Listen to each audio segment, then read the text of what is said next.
Bem, finalmente chegamos ao ano de 2021 e o nosso primeiro assunto é sobre sistemática e classificação.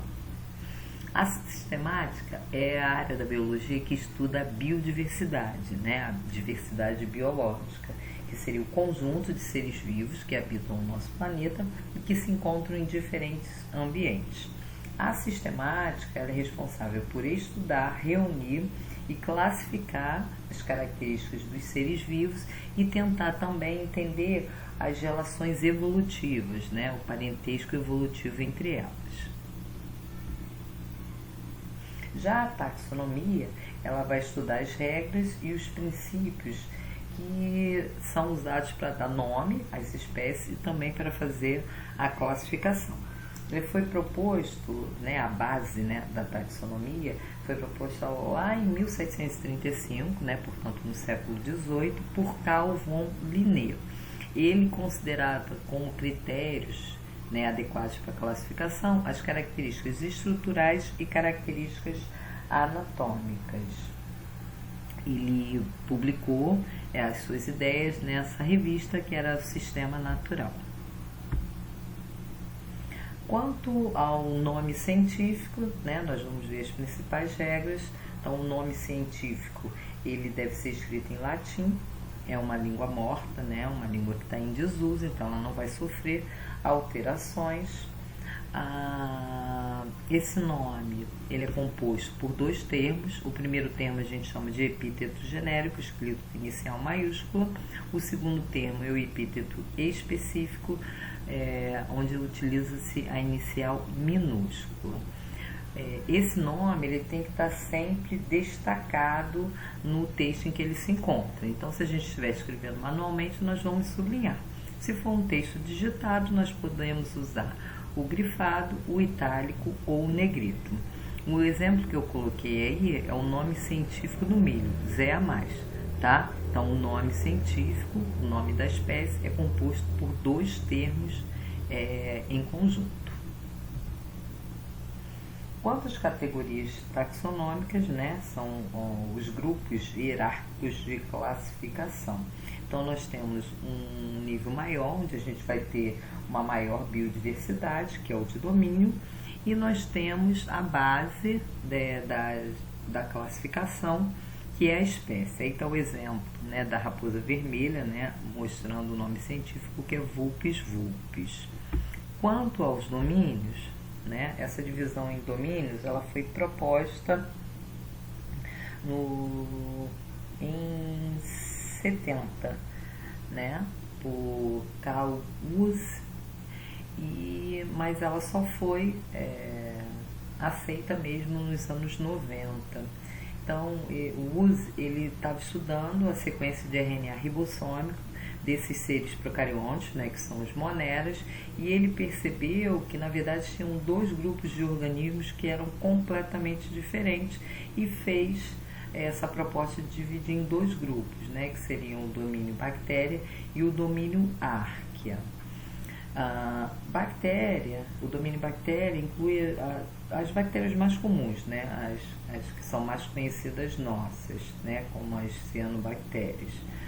Já o domínio arquea, ele inclui as bactérias que nós chamamos de extremófilas, que vivem em condições ambientais em que a maioria dos seres vivos não conseguiria sobreviver, Então, elas vivem em ambientes com muita salinidade, com temperaturas muito altas ou onde há a produção de metano, ou seja, condições que são totalmente adversas para os demais seres vivos. O terceiro domínio é o domínio eucária, onde estão todos os organismos que são eucariontes, os protozoários, os fungos, as plantas e animais que têm célula eucariótica, ou seja, uma célula em que há um núcleo individualizado pela presença da membrana nuclear eucarioteca.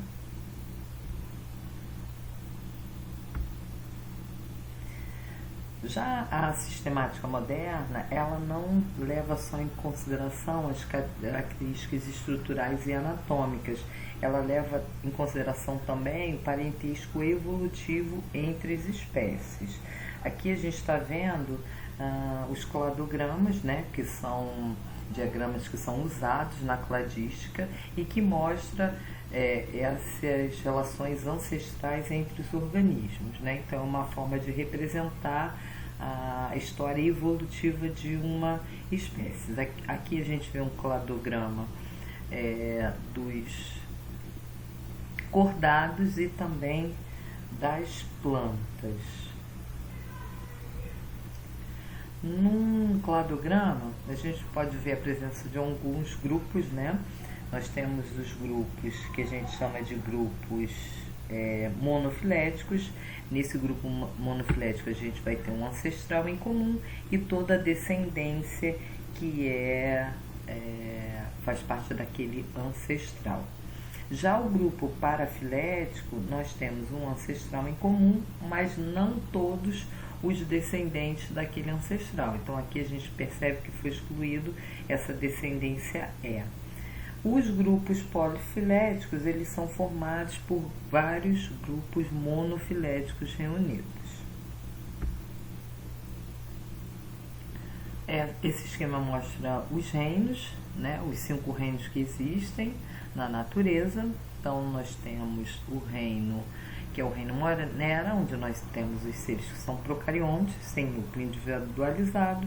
É o caso das bactérias e cianobactérias.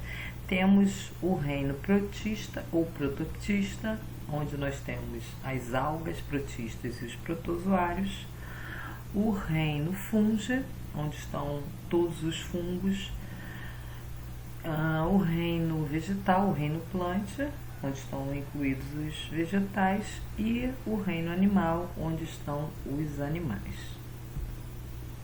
Nesse quadro, a gente tem como visualizar os critérios que são utilizados para a separação nesses gêneros. São 3 critérios principais: o tipo de célula, a organização celular, a organização nuclear, melhor falando, e o tipo de nutrição. Então, no reino Monera, nós temos os organismos que são procariontes, sem núcleo definido, a maioria apresenta parede celular. Eles são unicelulares e são autótrofos ou heterótrofos, ou seja, eles são capazes ou não de produzir seu próprio alimento. Podem ser produtores ou microconsumidores. O exemplo que está aí é a bactéria. O reino protista ou protoctista, né, a partir dele nós temos todos os seres eucariontes, né, com núcleo individualizado. No caso do reino protoctista, pode haver ou não a presença da parede celular. Em sua grande maioria eles são unicelulares, mas nós temos também representantes que são multicelulares. Podem também ser autótrofos ou heterótrofos, assim como os moneras. São, portanto, quanto à interação com os ecossistemas, eles são produtores, macro ou micro consumidores. Exemplo, as algas, as amebas e os paramécios. O reino fungi, também células eucarióticas, a parede celular está presente, só que ela é formada de um outro material. Agora nós temos a proteína quitina. Em sua grande maioria eles são multicelulares, mas existem também representantes unicelulares, como é o caso das leveduras. Eles são heterótrofos, então não conseguem produzir seu próprio alimento. Eles vão lançar as enzimas digestivas para fora do corpo e absorver esse alimento parcialmente digerido. Por isso eles são heterótrofos por absorção, como está aqui no quadro. São microconsumidores. Então, como eu falei, um exemplo é a levedura, que é um fungo unicelular. Temos também multicelulares, como os cogumelos e bolores. O reino plântico ou reino vegetal, as células são eucarióticas, a parede celular aqui é composta de celulose. São seres que são multicelulares e apresentam diferenciação em tecidos. São autótrofos fotossintetizantes, portanto, interagem nos ecossistemas como produtores. É o caso dos pinheiros. E o reino animalia, o reino animal, as células também são eucarióticas, mas elas não apresentam parede celular. Eles são multicelulares também, com a diferenciação em tecidos, e são heterótrofos, só que agora por ingestão, né? Diferente dos fungos. Então, no caso dos animais, eles precisam ingerir o alimento para que essa digestão ocorra no interior do corpo. Eles são macroconsumidores. O exemplo que está aí são das esponjas, das minhocas, do camarão e das rãs. Nós ficamos por aqui. Até a próxima aula.